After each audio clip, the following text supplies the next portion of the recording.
All we see is the train wrecks. All we see is the people shooting up crystal meth on the street, and that's the entertainment of it. But what they don't see are those people that walk up the stairs wrecked. They walked up the stairs just a shell, and a short period later, they have their family back in their lives. There's so much hope for everyone. This is Recovery Now.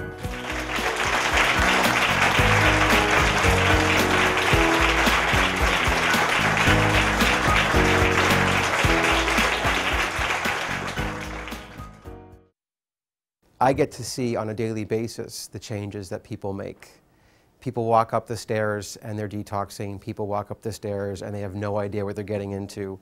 And after a few short days, they start to feel better. After a few short days, the fog lifts and they get to talk to their parents. And they get to see that there's light at the end of the tunnel. It's an amazing project. And just after a few short days, after 60 days or 30 days, these people made a miraculous turnaround. And what we're trying to do is show people who are struggling that they can do this as well. No matter how bad they think it is, they can turn it around. Can I get a show of hands of who here is in recovery? Okay, so we're all amongst friends here. There's no judgment in any way.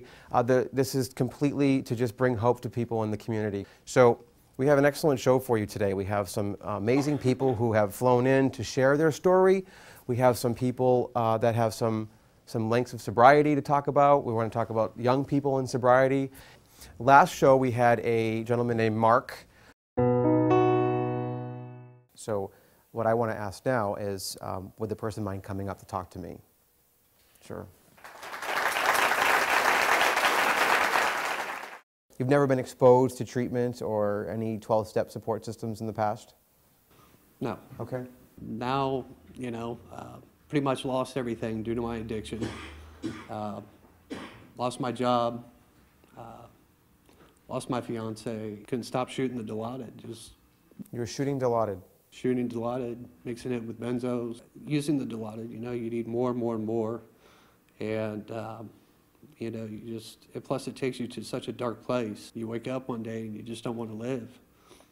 128 milligram Dilaudid didn't last me but a week. I'm going to take 40 milligrams of Valium and let's line up a whole bunch of needles, you know, fill it up with 16 milligrams of Dilaudid, just keep shooting. I did it all day long. You know, get up early in the morning, cook up all my needles. But it seems like you're open to learning how to live a sober life. Yes.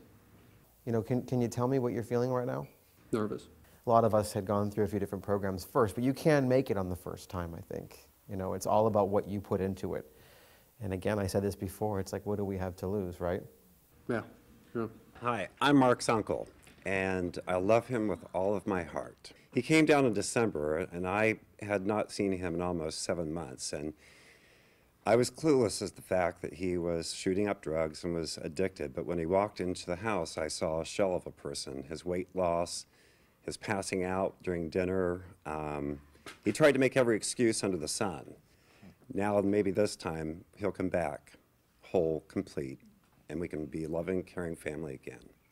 And you can come back here in 30 or 40 or 66 days and share your story to help other people. And you know what? There's so much in store for you. So I'll ask you, do you think you want to go to treatment? Sure.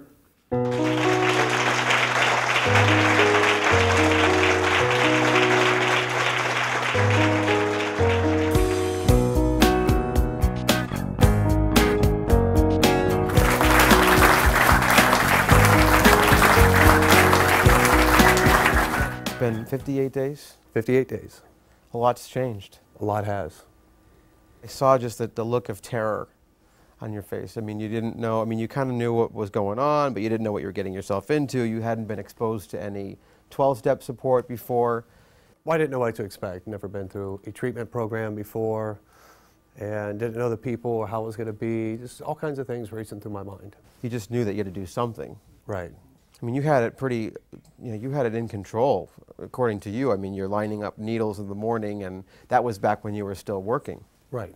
You try to control it as much as you can, but then you just come to that realization that you can't control it anymore, that it controls you. And the drugs stop working.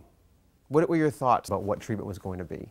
I didn't have any preconceived ideas, but I was just worried more how am I going to get there because the insurance had lapsed. I didn't have the money for the insurance anymore. And how am I going to get this done? Because I knew I needed to do it.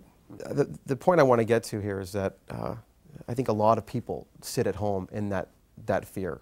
Their fear because they don't know where their life is going. Their fear that they know they have a problem, they need the help, but they don't actually go because of these different barriers, whether they think it's that they don't have the money, they don't have the insurance, or they're too afraid to go through the detox process, or they don't know which program is the right fit for them. Mm-hmm. And I think with this project there's a program for everyone. I mean, these programs are everywhere.